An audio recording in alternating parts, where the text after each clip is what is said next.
One of the names in the graveyard doesn't belong there. I go once a week. I used to go every day, but people told me it wasn't healthy. People understand grief for about 6 months or maybe a year, but after that they just expect you to move on. The only benefit is people start to avoid talking to you at social events. They don't want you to kill their buzz. Honestly, the kind of people who avoid talking to you are the kind of people who'd bore you to tears anyway, talking to you about house prices or a new Kia they just bought. Sarah was never one to suffer people like that. Fools and dull conversation got shut down quickly. Maybe it was the Slav in her, but I always admired her for it. I'd get stuck talking to some boring asshole for hours. I buried her here in Dublin. She didn't really have any family back in Slovakia to send her to, so I bought a plot in Mount Jerome Cemetery. It's a sea of graves just outside the centre of Dublin.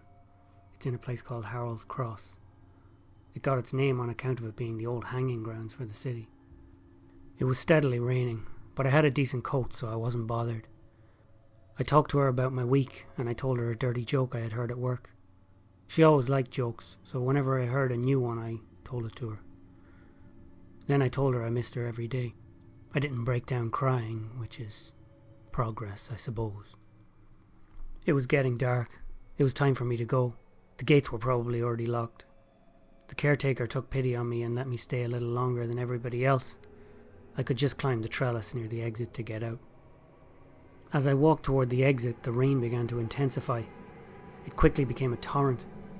I could barely see a few feet in front of my eyes. I took shelter under a massive oak tree. Sheltered there, I looked out at the wall of rain. The tree canopy was thick and big enough to cover about a 10-metre radius. A few gravestones were lucky enough to be sheltered under it. They looked old. The graveyard went back a long time, so they might have been there for a few hundred years. I bent down to look at one.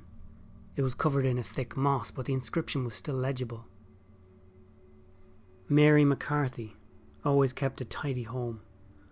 Beloved mother, daughter, sister, and child murderer. Born 21st September 1970, died 14th March 2026. What the hell? Who put shit like this on a headstone? And why was the date in the future? I was spooked, but I decided to read the others. Seamus Doyle served his community and country faithfully for 21 years.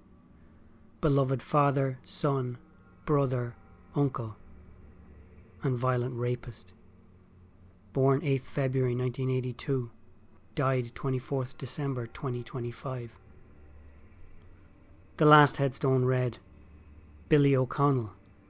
He saw something he shouldn't have. Beloved son and brother. Born 18th July 2014, died 31st October 2024. 10 years old.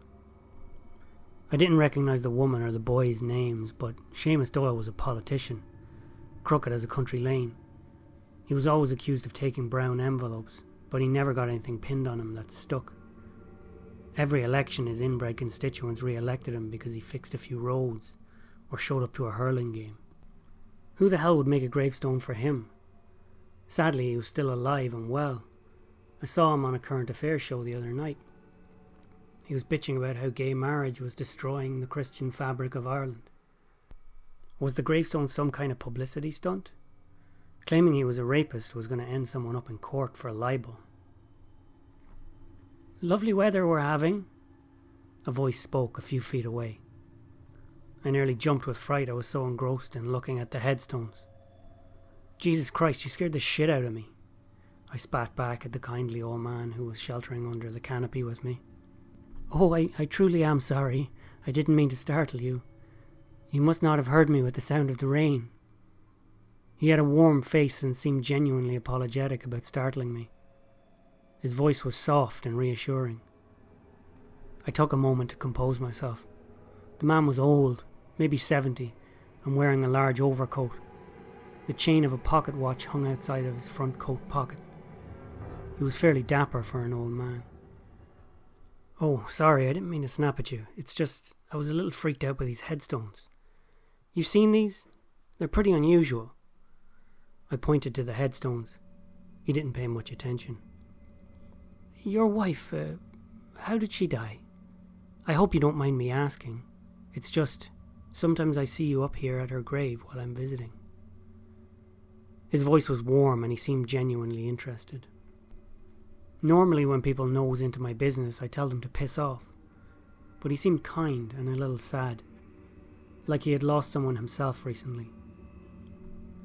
It was a car accident, about 2 years ago, I told him as we sheltered under the thick warm canopy of the oak tree. Her own fault or somebody else's? He inquired. Someone else's. She was coming home from work. It was late. She was taken clean off the road by another car. Oh, well, I am sorry for your loss. He consoled me with great empathy. He seemed to genuinely mean it. I had been distracted by his questions, but I was refocused again. Have you really looked at these gravestones? They don't make any sense. I thought the old man might know who put them there.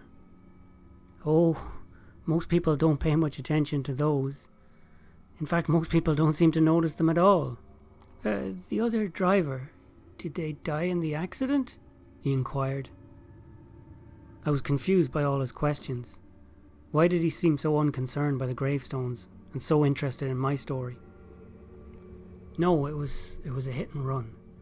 The other car left the scene. They never found him. These dates on the gravestones, they're in the future. Have you actually looked at them? My words were flowing together, telling him about Sarah and asking about the graves. Oh, that's a terrible tragedy. God isn't always fair, I suppose, he said almost absent-mindedly. Look, it's been nice talking to you, but I have to go. With that, I took out my phone and took a few pictures of the graves. I wasn't going to get any information out of the old man. I thought he must have been a touch senile. Maybe the groundskeeper would know. I could call him in the morning. I pulled up the collar on my coat and walked out from under the shelter of the oak tree into the rain. As I did, the man's voice spoke again. You're not going to interfere, are you? He said sternly. I walked back under the canopy. What? Those names, you're not to interfere. They're marked.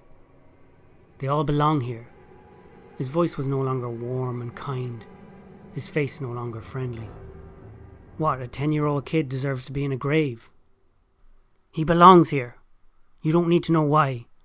But you're not to interfere. Do you understand? Those names belong here. He was aggressive now, venom in his voice as he spoke. I squared up to him, pointing at him with my finger.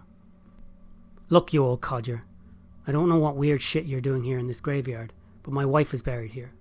So if I see you hanging around here again, I'm going to knock out any real teeth you have left in your senile head. With that, I walked away into the rain. Again, he called after me. Another grave could be added, with another name, he said. He clearly didn't know when to shut the fuck up. I pounded back toward him with my fists clenched. Simon Castles, he said. I stopped dead in my tracks, my body frozen with fear. He stared at me with cold, dead eyes. That's the name you gave him, right? Simon Castles? You didn't have a real name for who killed your wife, so you gave him a name. It made him seem more real. Like in the noir films where a cop never finds his father's killer, or a man who can't remember who attacked his wife. I had never told anyone the name Simon Castles. It was just a name I gave him in my head, something to focus all my hatred and bile on. In truth, I didn't even know if Castles was a man or a woman. It could have been anyone. A fourth grave could be added, for Simon Castles. Most people don't see the graves, and I'm sorry that you did, but I need you to forget about the names and the graves. And I swear to you, Simon Castles won't see the new year. It's what Sarah would have wanted. He was clear and concise. It was a promise and a threat. Fuck you. You didn't know her and you don't know me. I fired the words at him with spite, and I walked away into the rain. I know you better than you think. Don't try to be a hero. Don't try to save the boy. His card is marked. You'll only cause more suffering. He screamed at me in a violent rage. all composure and his voice lost. I began to run through the mud and pelting rain to the front gates. It felt like an eternity before I reached them.